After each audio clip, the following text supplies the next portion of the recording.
Good evening, Metal Faithful. It is I, your mandated reporter, and frankly, I'm mortified, Mr. Mark Radulich, and this is the second podcast I've done tonight.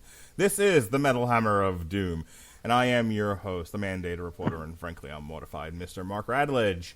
And tonight is, well, I'm just going to say it. Ladies and gentlemen, the real host of tonight's podcast, the man of the hour, my brother from another mother, Mr. Essential, the disapproving dad, Jesse Starcher. I'm just going to get out of your way and let you, like Rova, take over. Oh, wow. Well, thank you very much, Mark, for that wonderful introduction. I wasn't planning on hosting tonight, so... Well, you're hosting now, motherfucker. Yeah. Hey. Wow. This is unexpected. No, I'm very excited. We are here tonight to be talking about one of my favorite new bands that I found. Yeah, this isn't a band that I've known for quite a while. And I found these guys, I think, in late 2021. And by the end of the year, my Spotify said that I was in the top 0.5% of their listens for the year. Now, as to whether that is a good thing or a bad thing, or it just shows that I really, really, really, really enjoyed this album, that is to be seen. We'll find out what the other guys think about here. But, Mark, hey, we aren't alone, obviously. There's one Robert Cooper sitting over there. Robert Cooper, how you doing, man? I am about as wonderful as Angus beef. Ooh, that is wonderful. Yeah. I mean, unless you're a vegetarian, and then you're just like, Yeah, I must tell everybody. Yeah, you got the line of 10 urinals, and here comes the vegetarian. They're all the urinals are empty, and here comes the vegetarian to stand right beside you to tell you he's a vegetarian. I was wondering where this was going. I was like, is he about to make a asparagus? Is he about to make a salad or something? I don't know what's going on.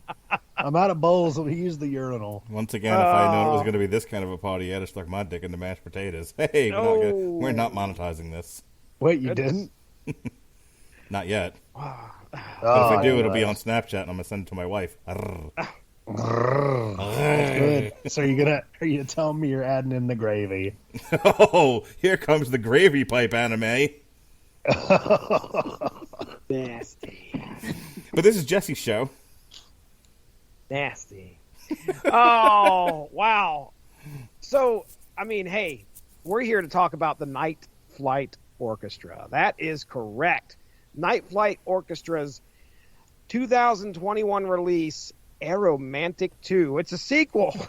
It is a sequel. We never covered the first one.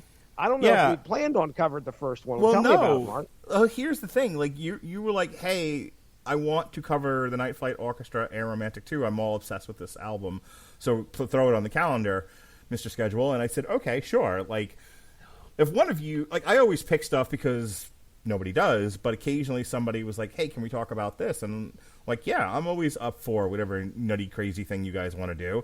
So you were like, let's do this one. And I noticed, it's the sequel to Aeromantic I.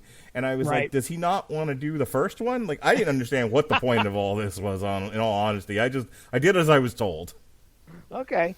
Yeah, so I completely consumed Aeromantic II. Just kept listening to it and listening to it and listening to it. And I'm like, there's no way Aeromantic I could beat Aeromantic II. So we'll just focus on the most recent album, trying to slip it in there. It's not extremely late. I know it's 2022, but we're getting this 2021 album in. And I will tell you that I did go back and listen to the first Aeromantic. In my opinion, it does not hold up compared to Aeromantic II. It's not horrible, but okay. I think Aeromantic II Can you tell me why? Well, I think there's a lot more of a 80s pop vibe to this album than there was on Aeromantic I. And that gets points from me. It's not like a lot of the songs are horrible or anything. It's more along the lines of like, they felt like they were trying to add more elements, heavier elements. And trust me, when I say Night Flight Orchestra and heavy in the same sentence, it really doesn't. For what we're about to hear, you're like, where in the world do you get heavy from? Trust me, Aeromantic 1, the first Aeromantic, has some heavier elements in it. Now, listen, how does this qualify to be a Metal Hammer of Doom album? Number one, this... Have you seen the other stuff we've done? Yeah, no kidding. But number one, the lead singer and founder, one of the founders of this band, is Bjorn Speed Strid. So this is the guy that known for Soilwork. He is probably one of the best metal singers out there, and he's one of the founders.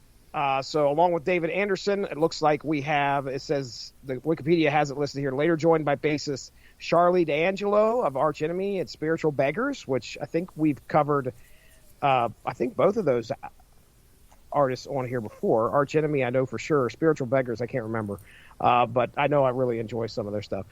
Richard Larson and Jonas Kolesbach. We also have these wonderful backup singers, the Annas. There's Anna Mia Bond and Anna Bygard, and I'm certain that I'm mispronouncing. And Oh Susanna. Won't you cry for me? Well, I come from Alabama with a banjo on my knee. Then we have to give a shout out to John Lonmer, because we're going to hear a lot of keyboards in this album. So I'm stopping right here since I'm the host here. Mark, let me throw it to Coop. Let's try that. Coop, Night Flight Orchestra. You've heard about these guys probably before I did. So what's your thoughts going into this album and who you thought Night Flight Orchestra was? And give us your impressions. Like I said, I think I actually had requested them on one of our year-end podcasts. Okay. Because I discovered their song Gemini, which is one of the greatest videos of all time, because space lesbians. Lovely. Tell me more. Oh, yeah. No, they're like traveling through space and then run into these aliens that murder every single one of them brutally. Tell me more. I'm very It's animated, interested. so it can be as graphic and gory as it likes to be.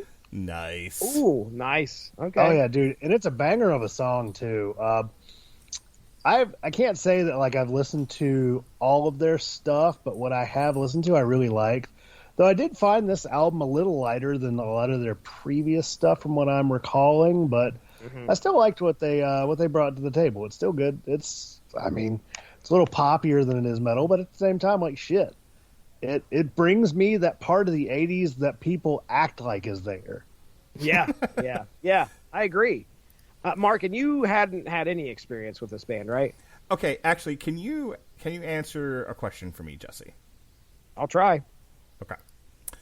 So when you initially sold me on doing this podcast, one of the things you said to me was, can you please, when you listen to it for the first time, make sure your family is in the car? My wife... my 11-year-old and my 7.5-year-old. Make sure they are listening, because they need, and you need to crank this thing on 11. Right. Tell me more. So the hook to that was, obviously this is not offensive in any way. this Steel Panther. Got it.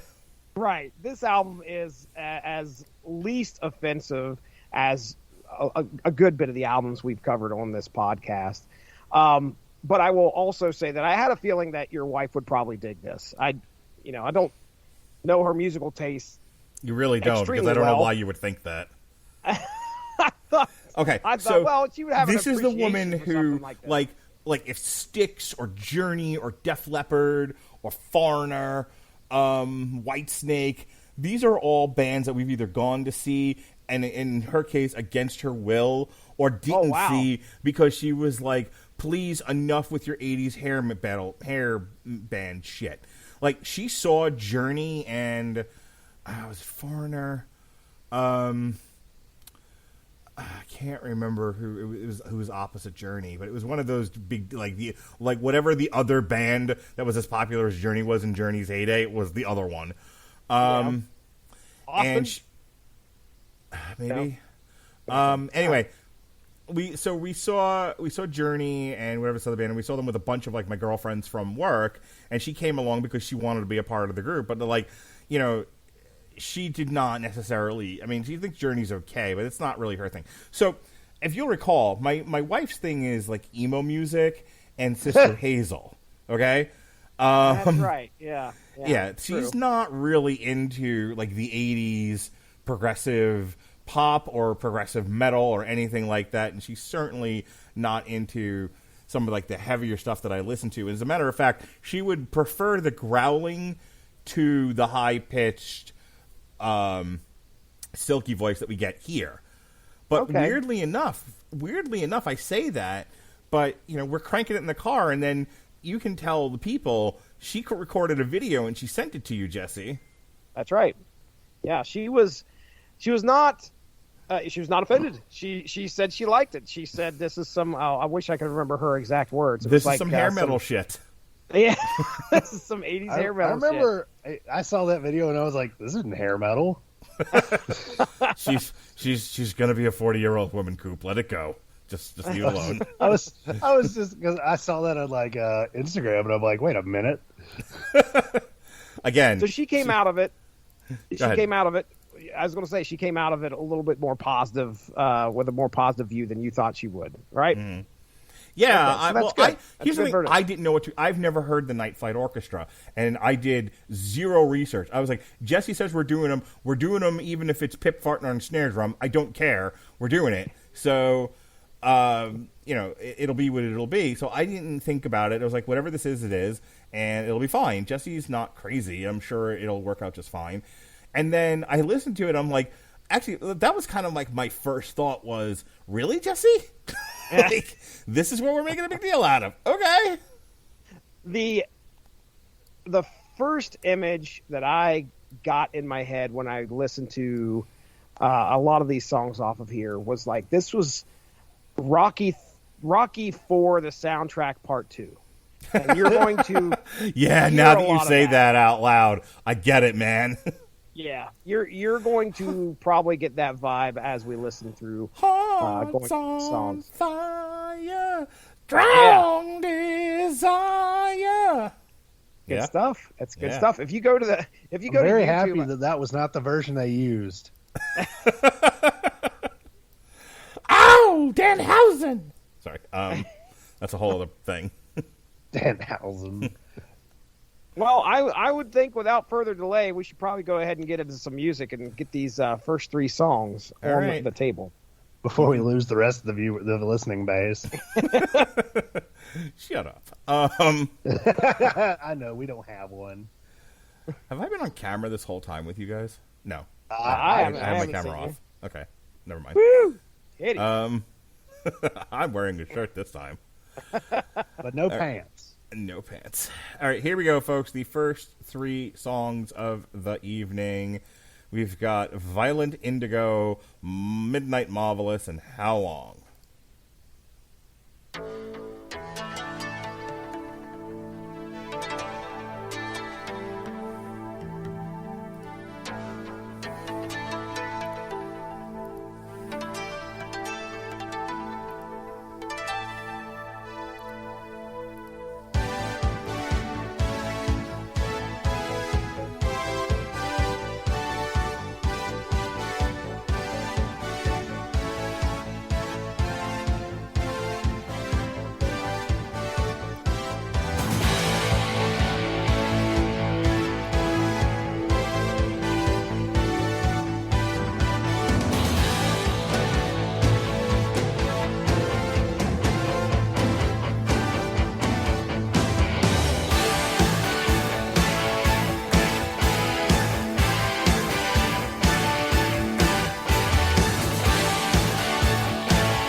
song, Rihanna. That's what I was Man, hearing. that's some good stuff. That is some good stuff. So I was hearing like Styx and Boston. That one, that one opening lick there. I can't. I know the song and I can't quite place it. I bet Coop knows what I'm talking about. But yeah, I was also hearing like the opening lick to like Flashdance in there. I'm like, this is such a throwback to a very distinct '80s pop rock sound. Right. Yeah, that's one of the things that really stood out to me, obviously. When I listened to this album, it made me check the date on it like at least twice. I was like, wait a minute. There's no way this came out in 2021. And as far as like, okay, if you're going to say, well, hey, I'm going to do an album that is completely inspired by the 80s, I mean, I need to start listening to see if there's more out there that sounds like this, but this is by far one of the best 80s inspired albums I've listened to recently that's been released recently. Doesn't directly talk about vaginas, yes. Right. Well, exactly. This is the pure form of what we were getting on the radio in the 80s. Yeah. And it's channeled so well. It is I just that's what blew me away is that they channeled it so well. It's like you can tell sometimes when a band is really trying and they miss the mark. They didn't here. I don't feel like what we've heard so far misses much at all. Coop, what'd you think of these three, man? First track, the beginning of it really reminded me of an old school PSA ad in terms of the opening synth on it. Okay. I just mean that in the way that like it was very clean and simple and very catchy. Mm-hmm. Again, as the songs went on, definitely hearing a lot of throwback to 80s pop. And I think I'll agree, this is probably one of the best 80s albums I've heard since the 80s. You know, I was around for that. Totally was around for it. But yeah, I mean, I heard definitely a lot of homages.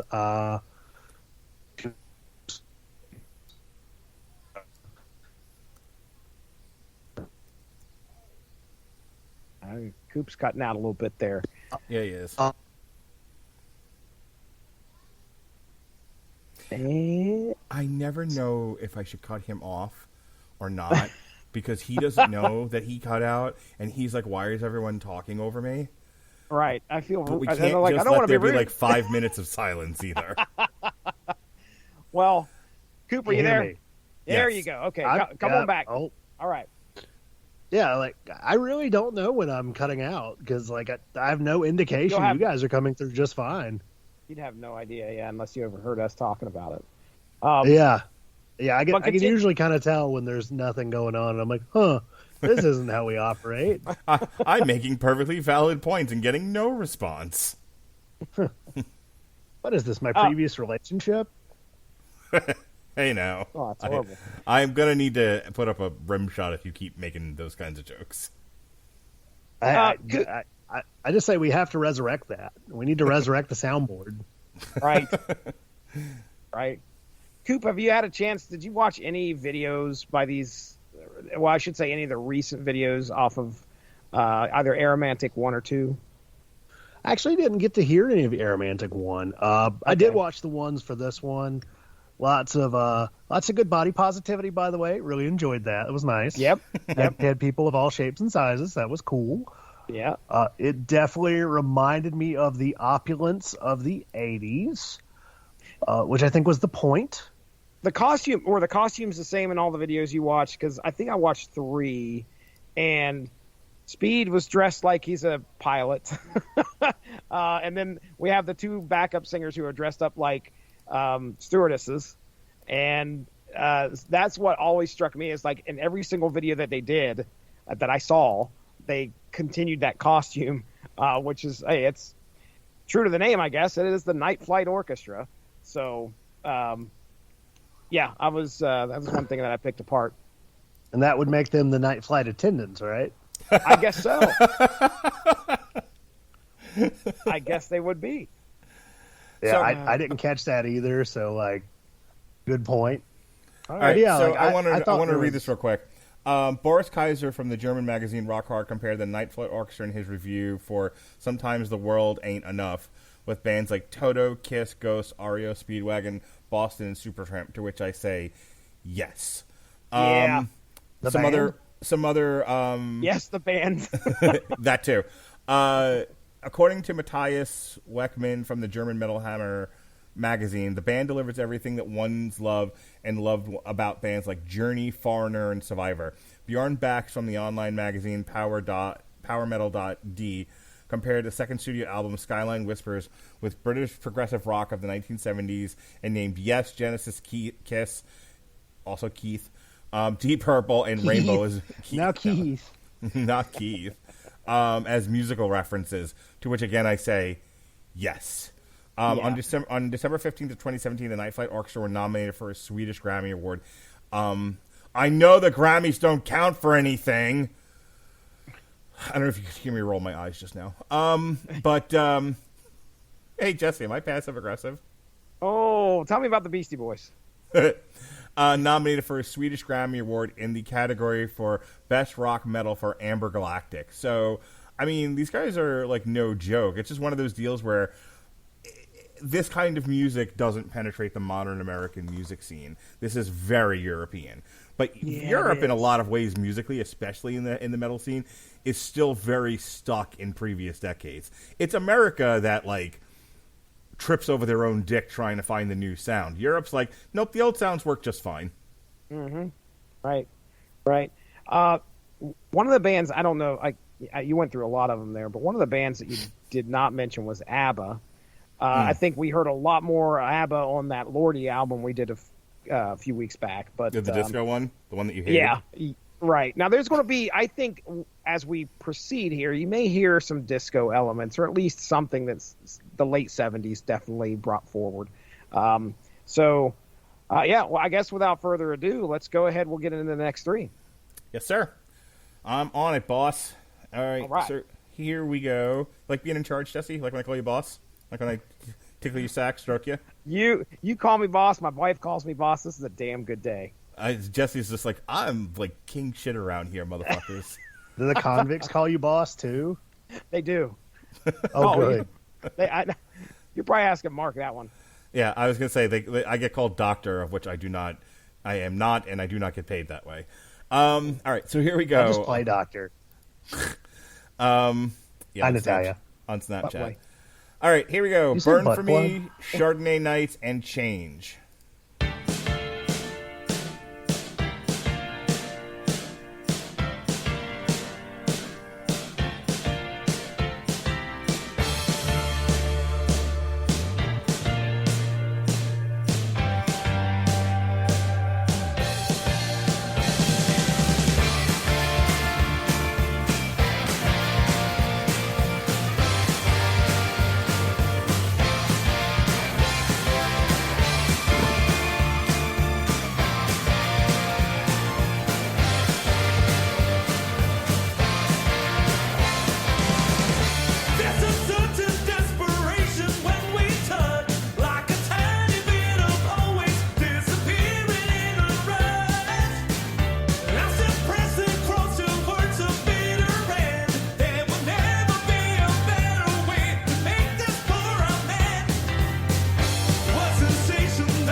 Hey, this portion of the show is brought to you by Grammarly. Did you know that, Jesse? Ooh, I had no idea. Tell me more. I will. Grammarly's AI-powered products help people communicate more effectively. Grammarly helps you write mistake-free on Gmail, Facebook, Twitter, LinkedIn, and everywhere else you write on the web. Grammarly corrects hundreds of grammar, punctuation, and spelling mistakes while also catching contextual errors, improving your vocabulary, and suggesting style improvements. To download Grammarly today, go to getgrammarly.com/W2M Network. Again, that's getgrammarly.com/W2M Network to download Grammarly for free. And now, back to your regularly scheduled host, Jesse, the amazing Starcher. Mark Radulich. Okay. Too good to you, Jesse. Too good to you. That's right. Billy Joel was one that really stuck out to me for some reason when I heard our first track. No, he didn't stick out to me, but he stuck out to me. When we listened, At least he didn't stick into you. Hey now. Nor did he burn for me, nor did I burn for him. When I hear burn did you for have me, Chardonnay night with Billy Joel, Jesse? Is he on your Snapchat? Risque. That's what I like to hear. That I've utterly corrupted perfectly innocent men. Wow. We've been doing this for how many years, Mark? Right. Right. You're welcome. Chardonnay Nights, I feel that's where my ABBA, where I started to think of ABBA for some reason. Mm-hmm. Now Change, as we get into Change, I'm like, just toss it on the Rocky IV soundtrack. That's where I'm like, this is the one where you make a space and it just solidifies itself in the 80s. All three really good songs. I can't, you guys already know I love this album a lot. Finding weak points in the album was pretty tough. I know what songs I like the least, but the problem is that those songs are still not bad. So, but Coop, I'll throw it to you, man. What'd you think of Burn for Me, Chardonnay Nights, and Change? Change, like I was about to do my training in a mountain covered in snow because that beat just had me wanting to box the Russians and win the Cold War. Love it. Nice. Yeah, which that's actually what ended the Cold War. No tearing the walls down, none of that shit. Motherfucker, you don't have to tell me. I know what ended the Cold War, and it was Rocky IV. Yeah. Oh yeah, it was. And then they had that recut where it was where he still ended the Cold War, but it was actually a little more a little less of the times. I did enjoy that recut though, even though it was weird. The people started it like 5 minutes early, so we had a bunch of people coming in being like, "Wait, what the fuck?" Very confusing. But no, this album, yeah, like. Funny thing is, my 80s pop music knowledge is very little. Honestly, my favorite 80s pop band is Genesis. Okay. Hey, guys, finish your statement, but then I have breaking news. Oh, okay. Okay. Yeah, which I said to a customer the other day, yeah, I wanted to take my mom to a Genesis concert, and they're like, oh, well, that shows your age. I was like, how old do you think I am? They're like, at least 35. And then I pulled my mask down, and they're like, oh, yeah, you're not 35. It's like, thanks, guys. Thanks. Anywho, breaking news. Do we still have the breaking news sound effect? Maybe. Hang on. But yes. And now I'm up at News Flash.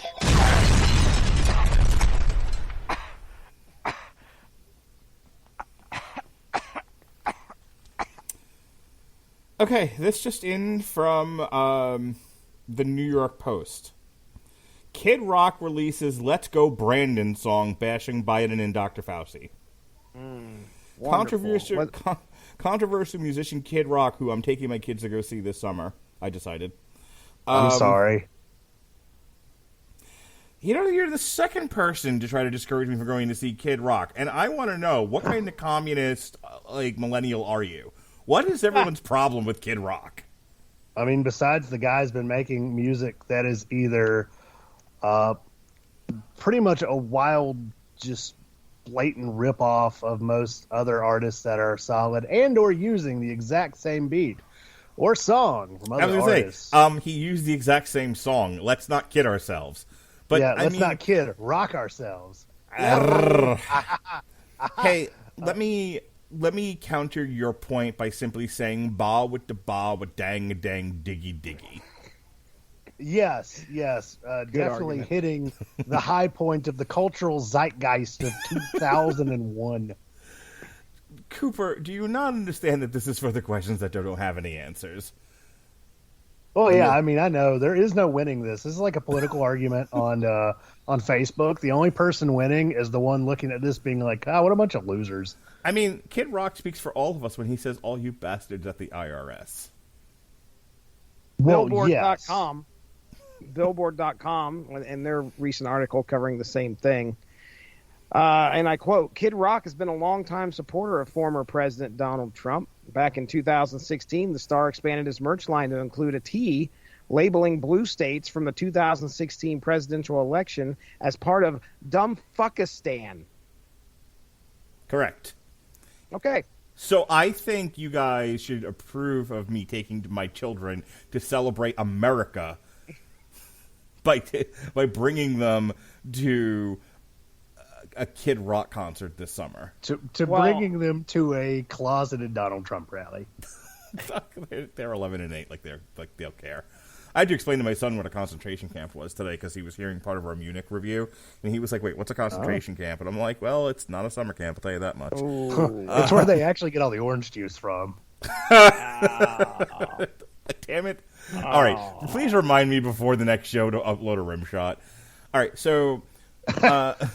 In addition to our breaking news, we have to hear the song, Jesse. I'm sorry to interrupt your show, but this is still my podcast network, and if Kid Rock is releasing a song, we have to hear it.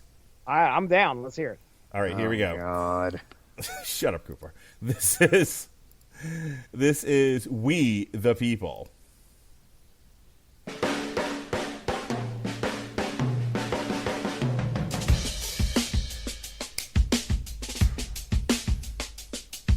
We the people, and all we do, reserve the right to scream, fuck you!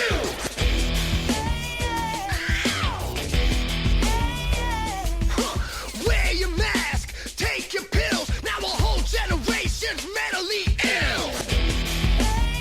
Man, fuck Fauci! But COVID's near, it's coming to town, we gotta act quick, shut our borders down. Joe Biden does, the media embraces, Big Doc does it and they call them racist! We the people, let's go Brandon! We the people, let's go Brandon! We the people, let's go Brandon! We the people! Fuck Facebook! Fuck Twitter too!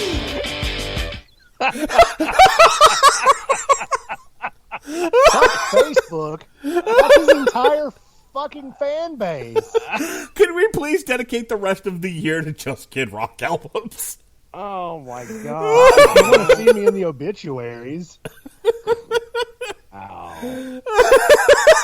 So, okay. So random, fuck Facebook. It really is.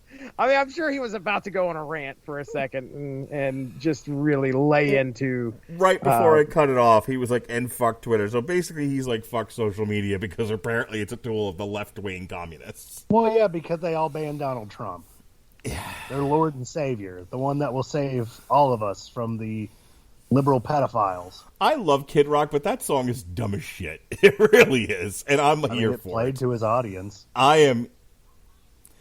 Listen, Alexis, I'm here for the dumbest shit Kid Rock music, and if he drops an album sometime in the near future, we are totally reviewing it. Yeah, just I like mean, we did it's gonna at Sweet least- Southern Sugar on July 4th that one year. It will at least stimulate conversation easily. There, I mean, okay, all right, Kid Rock, that's fine. You have your views. You go right ahead and do what you need to do. Does but he not I speak to at liked least it when he went 51 or... behind. Sorry, go ahead. I was just gonna say I liked it better when he went behind the shed and fired one up. That was my Kid Rock. I I liked it when he was going to start an escort service for all the right reasons. Yeah, hashtag not my kid rock. That's fucking funny. Can we get that Not my trending? Kid Rock. I want to see Jesse go on a fucking Twitter rant. Like, this is not the Kid Rock I grew up with. What happened to This the is not questions? my Kid Rock. What is this? Hashtag not my Kid Rock. Swear. Does he Wow. not speak for at least 51% of the country? No. 49%. I will take probably 49. less, but I you're will take closer. 49 or 51. Those are your choices. 49 because that's the 51 is not how anything worked. Anywho, you know, this reminds me of that meme, you know, where the two astronauts are looking at the sun, looking at the Earth. You know, you're telling me this is Kid Rock? Always has been. All right, back to the Night Flight Orchestra. This is Jesse's show. Let's get back to the Europeans because you know they make great decisions too. They're handling things. They're doing fantastic. How's that Brexit working out for you boys? Ooh. Look at you, Mr. Hey, Politics. Oh yeah, no, I try to stay out of it usually because it makes me grumpy. Yeah, clearly. I played one Kid Rock song, and you're like, fuck this podcast, and everyone out on it. So, Well, no, I'm like fuck Kid Rock at that point. Hashtag not my Kid Rock. can we get that trending? Yeah, I will get my tens and tens of media followers to do that. Yeah, I Right. need you to do like I do, and like put that on Facebook, take a picture of it, and then upload it to Instagram. We should get what's his name with his bandmate podcast or review. First of all, that's fucking Jeff's jam right there. I'm sure of it. Right. Mr. All right, fucking with that. Brie Larson's built like the number one. Pardon? She's If you're built not- like the number one Apparently that is, he compared her to the number one. Yeah. because she her- doesn't have any curves. Yes. There you correct. go. He was Okay. him and his ilk were not fans of the Captain Marvel movie, and it couldn't just be a bad movie. Brie Larson also had to be the world's worst twat as well. I mean, I didn't love that movie either, but also like, I mean, there are plenty of other things you could hate the movie for other than her twat. Or lack of. All right, hey, Jesse. They're saying she has a penis. Where's that clip when we need it? Let's go, Brandon. All right, hey, No, Jesse. not that one. Isn't it often nice to have a penis? Oh, okay. Jesse, you want me to play 3 more songs, and then maybe Yeah. we'll check in with the angry metal guy and see what he has to say about all this. Absolutely. Let's do that. All right, here we go. After I've now derailed the podcast, we've got on the wax. We've got Amber Through a Window, I Will Try, and You Belong to the Night.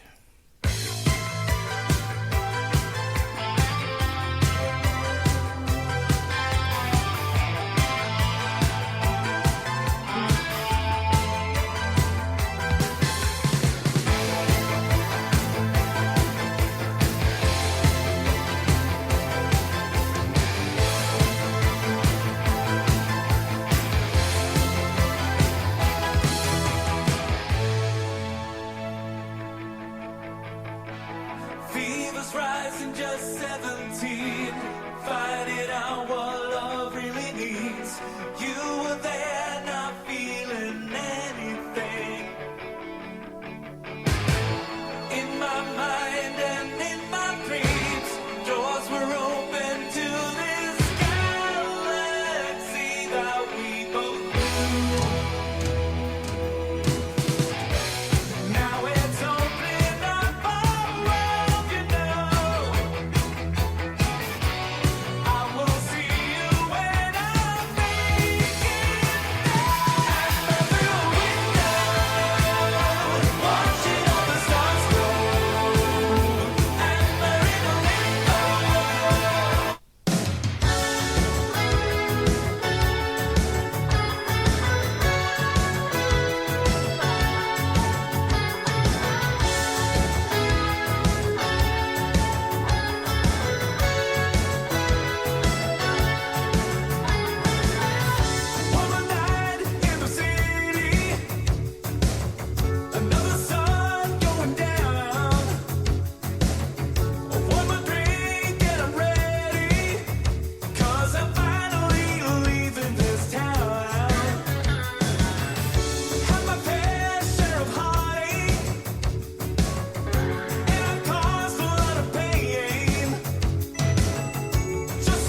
But Jesse, what does the metal guy have to say about all this?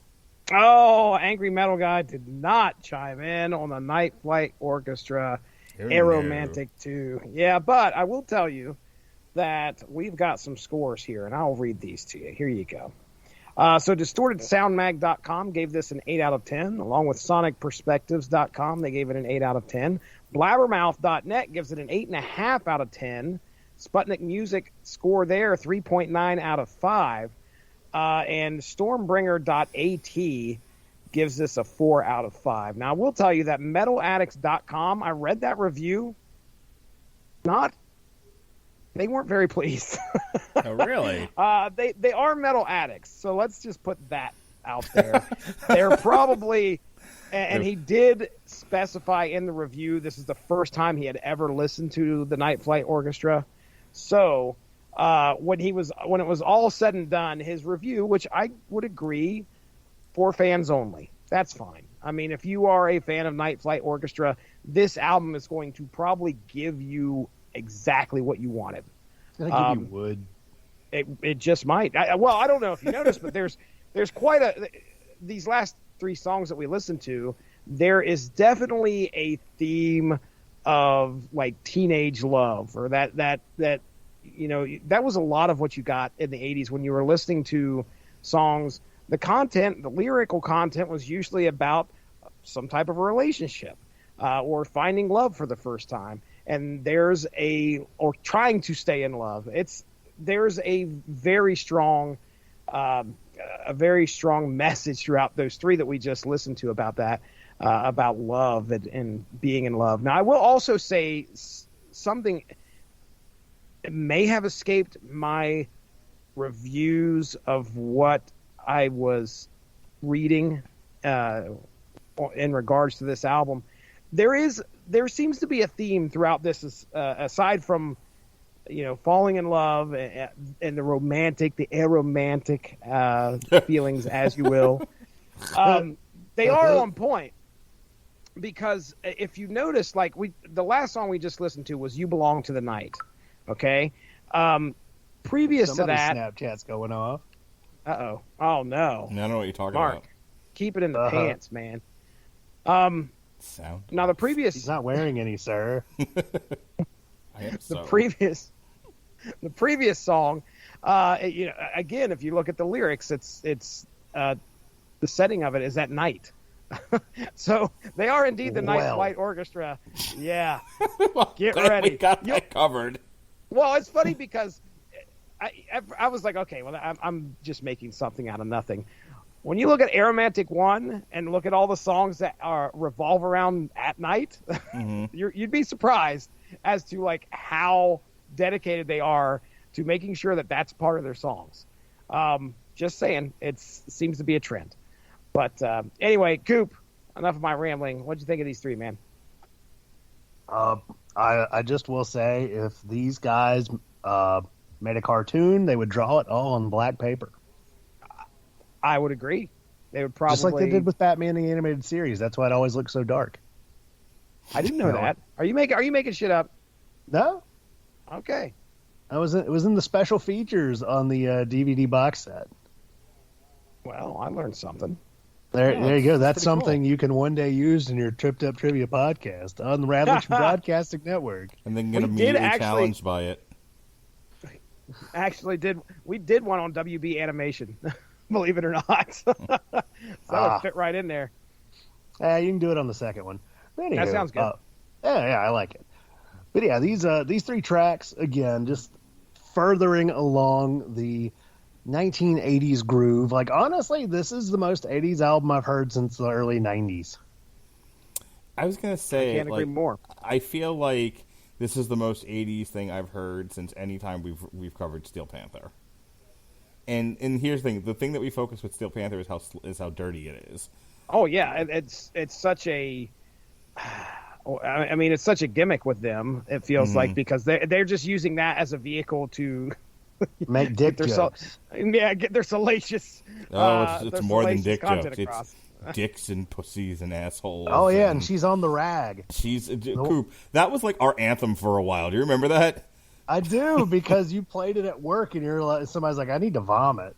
I don't even remember that, but I remember like that was just one of those where like we just kept bringing it up on like every podcast. She's on the rag. She's on the rag. Oh yeah, I still serenade women with that one.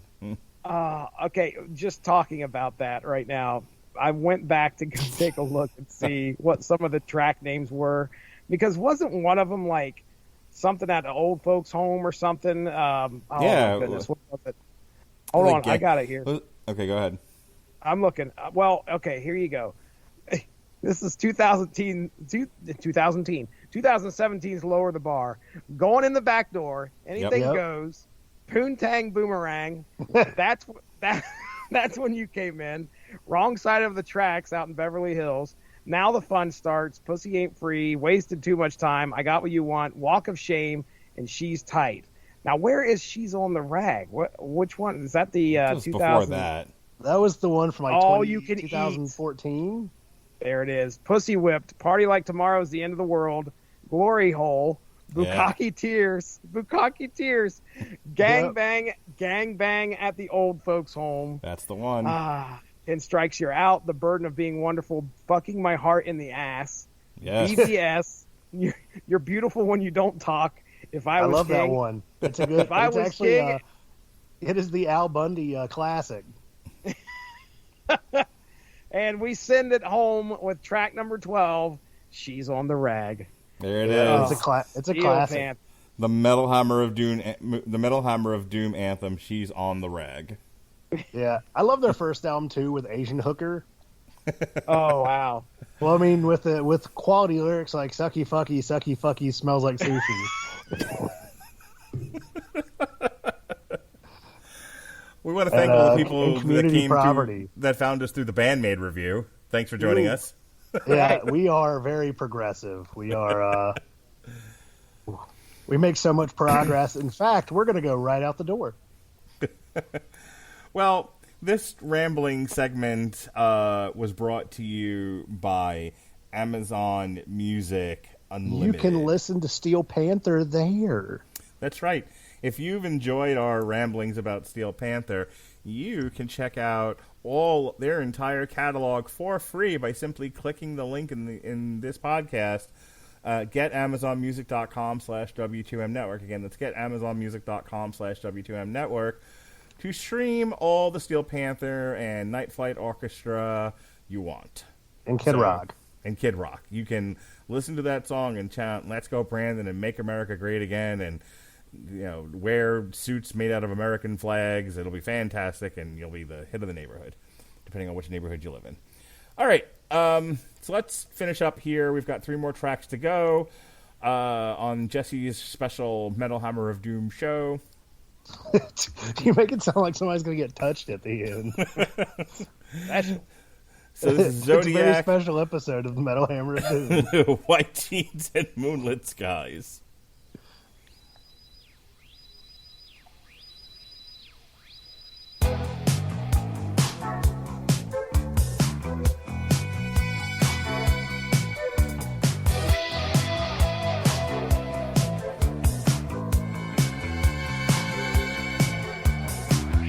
I've never felt so lonely, strung out and all alone.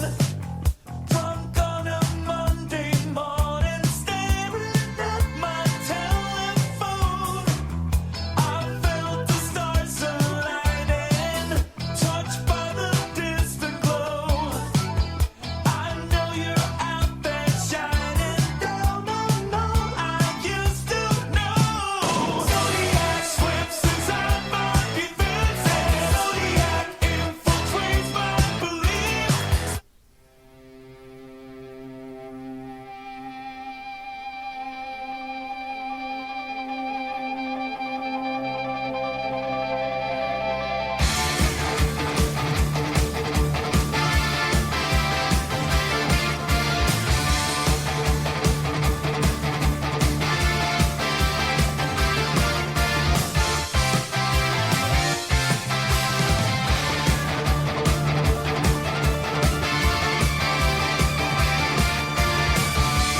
Well, that's amazing and makes me miss doing the cover show.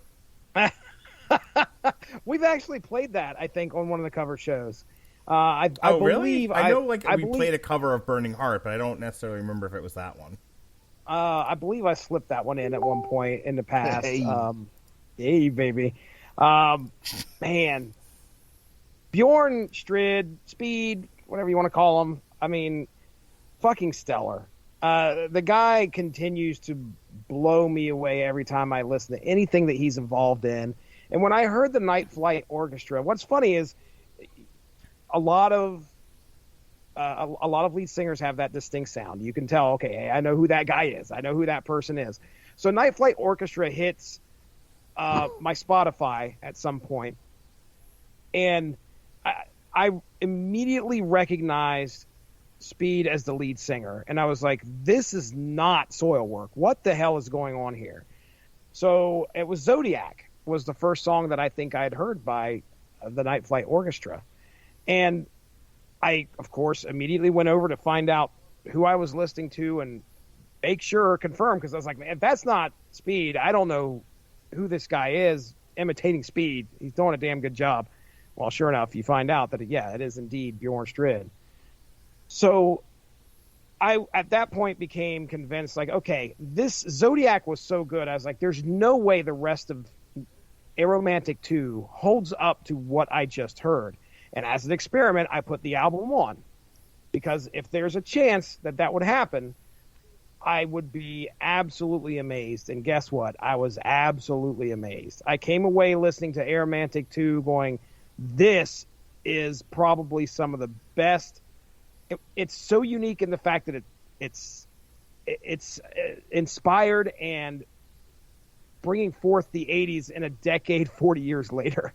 This is something that is, it just blew my mind. I know I've said it before, I'll say it again. It was great to listen to this album over, and I can listen to it over and over. Sometimes those albums will strike where it's just like, this is so good, I have no problems with it. Every song is good front to back. I'll listen to it over and over, and I will crank it up. My wife has probably listened to this album at least half the times that I have, just because I've had it so loud in the basement. So, that's how much I enjoy this album. And so, yeah, I'm glad I had the opportunity to talk about it tonight. So glad I found these guys. So, Mark, you want to give your final thoughts and throw it to Coop? I do. I thought this was great. This was a hell of a pick, Jesse. You should pick more stuff that we do. This was a lot of fun. This was totally a throwback to everything. Every sound on this album is a sound I loved from, like, my childhood and my early 20s, which would put me in the 80s and 90s. This was fantastic. Yes, I was born in the late 19th century, or 20th century, rather. Late 19th century? Are you a time traveler, sir? So the late 1900s, that's the joke. But yeah, man, this rocks my socks. This was a great listen. This was a total throwback. Very European, like totally European. Like I'm afraid immigration may come and get me. It's so European. So I will throw it to Coop for his final words, and then we will get out of here. It is European so much, my boots are soaked.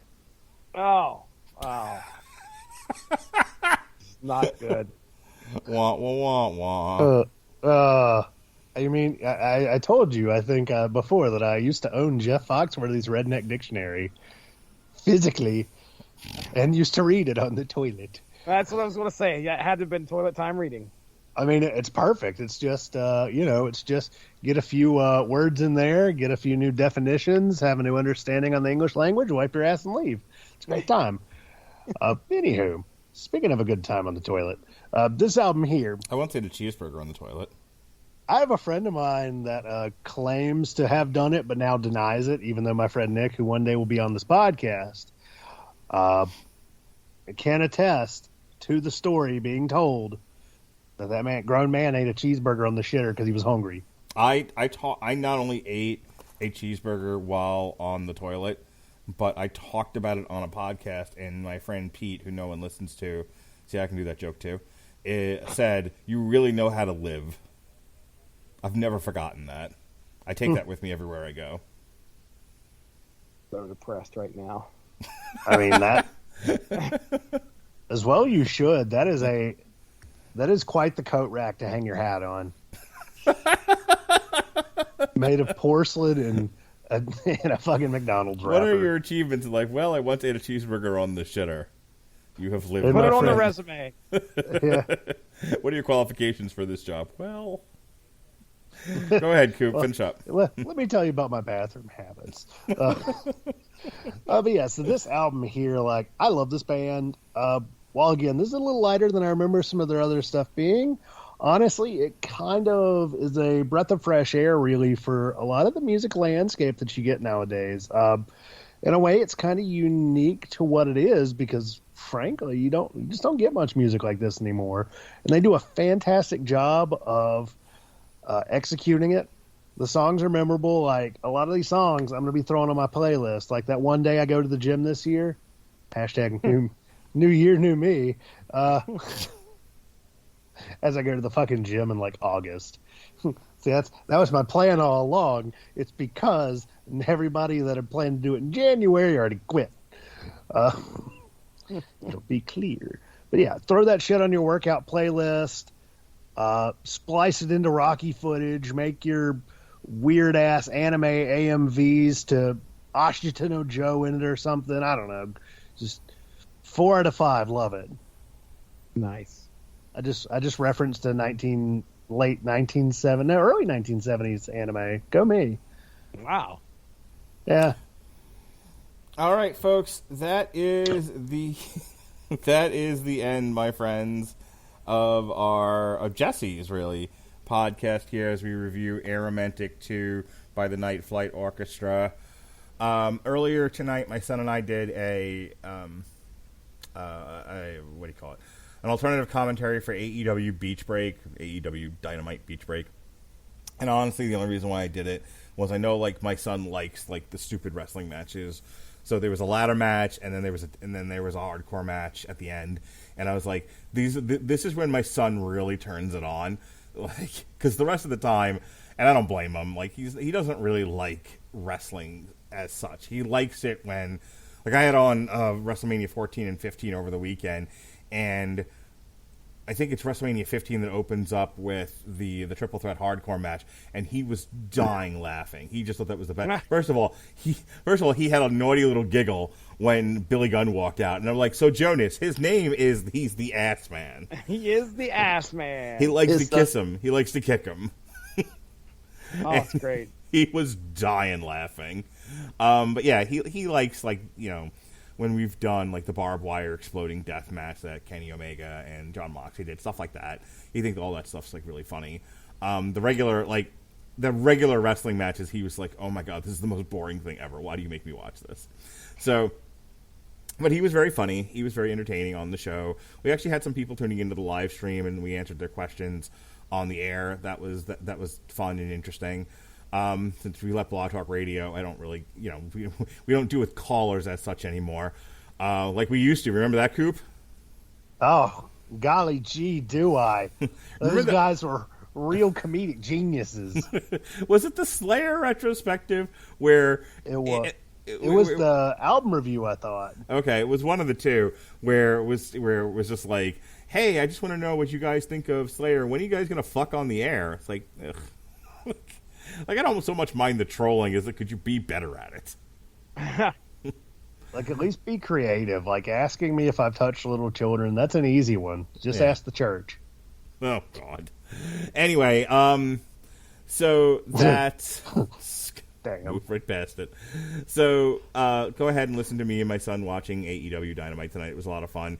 As for the Metal Hammer of Doom, next week, Battle Beast, then Korn, then another Lordi album, then Amorphous, and then we're taking a week off. It's all Batman stuff all the time. Well, I mean, we're taking a week off from airing things. These guys are still going to be recording with me, though. And you will hear that recording the week after Jesse has another show. Jesse, did you know you're hosting another show in March? Oh, wow. I'll be a little bit more prepared next time to host the show. I can't wait. Oh, good. You mean you weren't prepared when I just sprung it on you at the last second? In the middle of the podcast?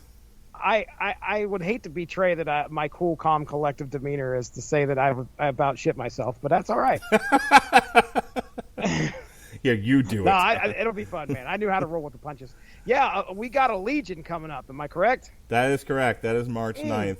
And then for the day before St. Patrick's Day, we will be airing our review of House of Pain. This is the House of Pain. Fine Malt Lyrics, just in time for St. Patrick's Day. And then Sabaton, The War to End All Wars. And then the week after that... Sabaton goes to space. It's crazy. With tanks. Space tanks. Space tanks. And then on a Space special Thursday... tanks. And then on a special Thursday night show, Thursday night at 10 o'clock, we will be recording our Randy Macho Man Savage album, Be Your Man, Hulk Hogan. Oh, man. That's exciting stuff right there. Just in time Slim for Jim's not WrestleMania. included. Just in time for WrestleMania. It's going to be a gay old time, let me tell you. I'm looking forward to it. You looking forward to it, Jesse? Oh, absolutely. Yes, sir. All right, that's it. That's all my plugs. Jesse, I hear you've got some unspoken issues you want to whisper about. That's right. Hey, we just dropped our recent episode, which was on the Squadron Supreme and Avengers from the 90s. That was supposed to be part of the Superblog team up, but like the timing didn't work out, right? No, actually, I didn't even pitch it for it. Dean just wanted to. He had no involvement, but he was like, "Hey, you want to do something in honor of George Perez?" And we're like, "Yeah, sure, let's do that." So okay. I could have probably twisted Bailey's arm. I'm sure it wouldn't have taken too much twisting. He'd be like, "Yeah, fuck yeah, put it on there." But anyway, yeah, it was a tribute to George Perez and his art in Avengers. I think it was issues 5 and 6, or maybe 4 and 5. But anyway, the Avengers lock horns with the Squadron Supreme. And if you guys want to learn about the Squadron Supreme, I'll tell you what, just look at the Justice League, and then there's your Squadron Supreme. They are all Justice League analogs. So at some point, we may go back further into Squadron Supreme lore, because it is very, very interesting. But aside from that, also recording tomorrow, Unspoken Issues will be discussing our Carnage continues. So if you recall, a few weeks back, we released the first Carnage arc that was in Amazing Spider-Man. So Carnage's first appearance and the crazy story that was happening there. Well, this one is called Web of Carnage. 2 years later, it occurs in 1996, and this is smack dab in the middle of the fucking Clone Saga. Ben Reilly is Spider-Man. Ben Reilly's Spider-Man. Peter Parker has no powers. Mary Jane is pregnant. It is definitely a blank spot in the old Starcher repertoire. I don't know what's going on at this point in 90s Spider-Man, but I can tell you Carnage gets onto Ben Reilly and shit hits the fan. It's good stuff. So we're recording that tomorrow, so watch for that probably in the next couple weeks. Tripped Up Trivia is happening this coming Saturday. And we did an episode on video games. Alexa Santa and myself got together with 6 panelists. I don't know how we made this work, but this show ended in 2 hours. And by the time I'm done editing, we're actually going to be at an hour. It's amazing.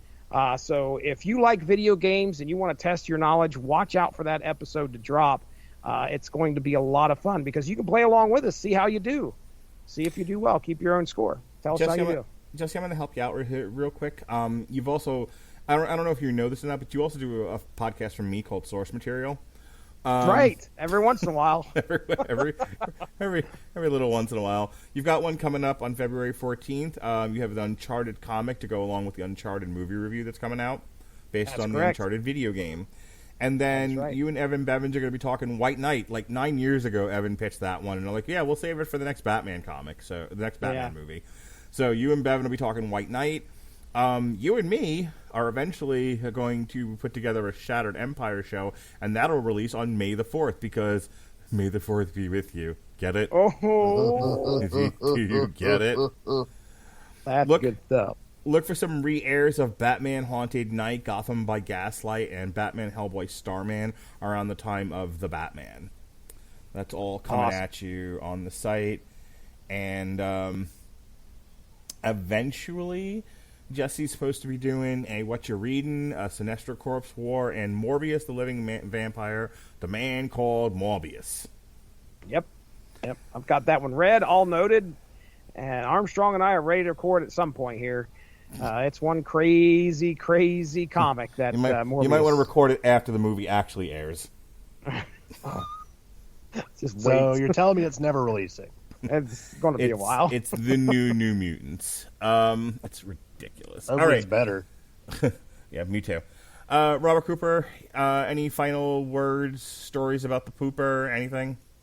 Well, I always mix up the Squadron and Supreme and the Authority. I can understand that. Well said. All right, folks. That's it for the... That's it for the You ain't Night even Flight. going to let him plug. You ain't even want to let him plug the podcast that he isn't ever on, and that the other lady never even does. Yeah, there you go. Well, I mean, Jesse just kind of did the bit for me, but there we go. There we go. We gotta get another dot on the bingo board. Right. Thank you for joining us here on the Metal Hammer of Doom. He is Robert Cooper. That over there is Jesse Starcher, and I'm always Mark Radulich. Be well, be safe, and behave.